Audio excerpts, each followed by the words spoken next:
It's time for another good luck high five. What is this card?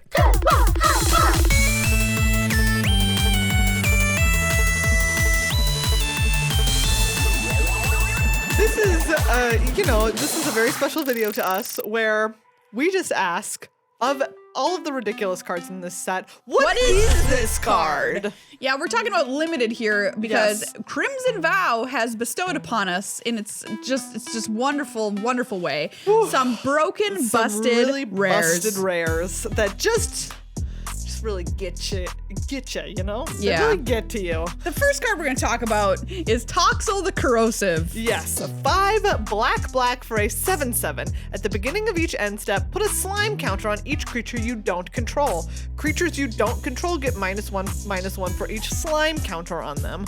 Whenever a creature you don't control with a slime counter on it dies, create a 1/1 black slug creature token.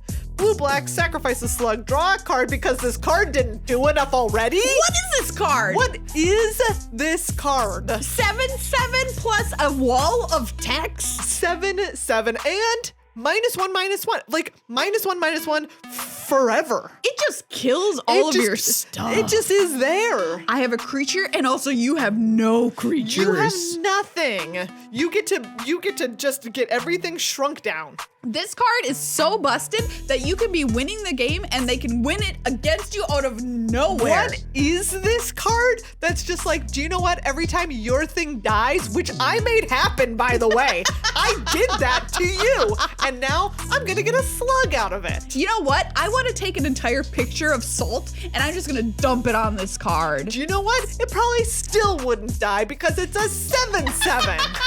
Okay? And you're still gonna have slime all over you. I hate you, Toxil. I don't care and I'll say it. I'll hate your sluggy body and I hope you slug yourself right to the graveyard. Next up is, if possible, and even more, what is this card? What is this card? Ava Buck, Caretaker. Ugh. 4 green for a 4/4. Hexproof. At the beginning of combat on your turn, put 2 +1/+1 counters on another target creature you control. What? Daybound. Ugh. Transforms into a Hollowhenge Huntmaster. Hexproof. Other permanents you control have hexproof. At the beginning of combat on your turn, put 2 +1/+1 counters on each creature. On each creature you control. What is this card? Do you know what? This card just comes down and says, do you know what? Do you have 6 mana? Congratulations. Everything you own is big. This card is so good. I don't even know where to put it. Like, hexproof? What? Why? Why? It's enormous. I honestly would just like to continue to ask why. I thought we were done with hexproof. Why? And I play a deck with hexproof creatures and I wanted us to be done with it. Why aren't we done with hexproof? Why is it here? Why are all of your permanents now hexproof? Why are you giving away counters and also your hexproof? Is it nighttime? Guess what? It's so late in the game, it's probably always gonna be nighttime for the rest of your life, which lucky for you won't be long because this card is coming to kill ya. This card, there's absolutely no reason in the known universe this card should have hexproof. It shouldn't have hexproof. It's a 4/4 and you're getting 2 counters on something else. Do you know what else it shouldn't do? Give other things hexproof. Ugh, what is this card? You get hexproof, and all of you get 2 +1/+1 counters. I'd like to take care of Ava Buck, Caretaker. But you know what? You can't, Maria. I can't. You can't even It's touch it. hexproof. Don't even look at it. Don't even look at it. Next up is Dreadfeast Demon. 5 black for a 6/6 flying. At the beginning of your end step, sacrifice a non-demon creature. If you do, create a token that's a copy of Dreadfeast Demon. It's a flying 6/6. You might think to yourself, oh, eventually it'll have to sacrifice itself, but you didn't read this card long enough because it's never gonna sacrifice itself. It's only gonna sacrifice other things to make more of it. You think you want to kill this?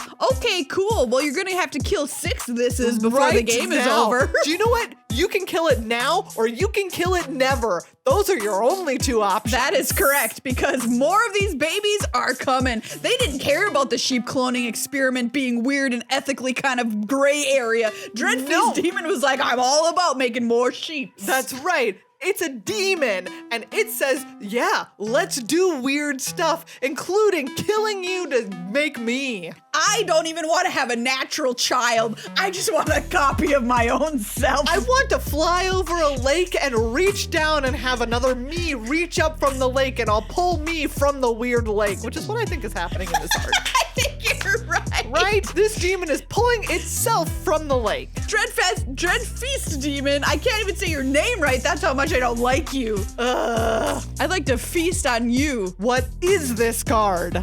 Next up, Holebreaker Horror. What is this card? 5 blue for a 7/8 flash, cannot be countered. Also, so if your opponent is in blue and has 7 mana, guess what? Don't attack. No.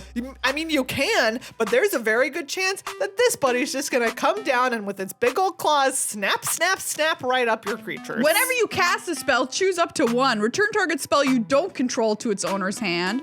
Return target non-land permanent to its owner's hand. Pretty rough. Guess what? You want to cast something? Okay, you can cast it, but there it goes back to your hand. Would you like to cast a spell to kill this? Well, I'm going to cast my thing, and I'm going to put that spell right back in your hand. It all goes back to your hand. Where are your spells? They're in your hand, because that's where Holebreaker Horror wants them. Holebreaker Horror is everything that any blue player could possibly want slapped on one card.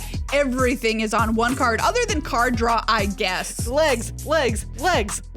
Do you know what? You don't even need to draw cards with Holebreaker Horror because it gives you a card every time you cast a spell by doing something. Oh my god. I don't know why every card has to be this card. Every card is, what do you mean every card is this card? I mean, this card is every card. This card is every card. Oh, do you like cards that bounce things back to your opponent's hand? This card does this card. that. What is this card? Maria can't even be mad because she's too sad. I'm so mad about Holebreaker Horror that I've broken my own hull, aka my brain, being so angry about it. Last up is Edgar, Charmed Groom. 2 white, black for a 4/4 never dies. Yeah. That's all the text you need to know. Never dies. Did you kill it? It gets better. Don't kill it. It stays the same. It does get better. In a way, he just goes in his coffin and makes little vampires, and then he comes back out in 3 turns, and all of your vampires get +1/+1. You try and kill it, he's like, okay, here's what I'm gonna do. I'm gonna go back in my little coffin, Edgar Markov's coffin, and at the beginning of your upkeep, you create a 1/1 white and black vampire creature token with a lifelink. What is this card? And then when you have done that 3 or more times, it flips, and you get another, Edgar's just back. Edgar's back. Edgar's back, everybody. Dad's back. Granddad's back, and he smells as bad as ever, fresh out of the coffin and ready to stink up your life. Granddad's home, and he's brought some friends with him, and those friends are gonna ruin your life. Edgar, I don't understand why you can't be killed. It makes me upset. I guess you're a vampire, but there's ways to kill vampires. There should be ways to kill vampires. Are you just so old that you passed your natural death day and now it can never come? What? He should die if it's daylight. That's what vampires do. Edgar is never dying. He just goes into his coffin. Never dying. Edgar, you're boring, you're old, you smell bad, and you don't die. What is this card?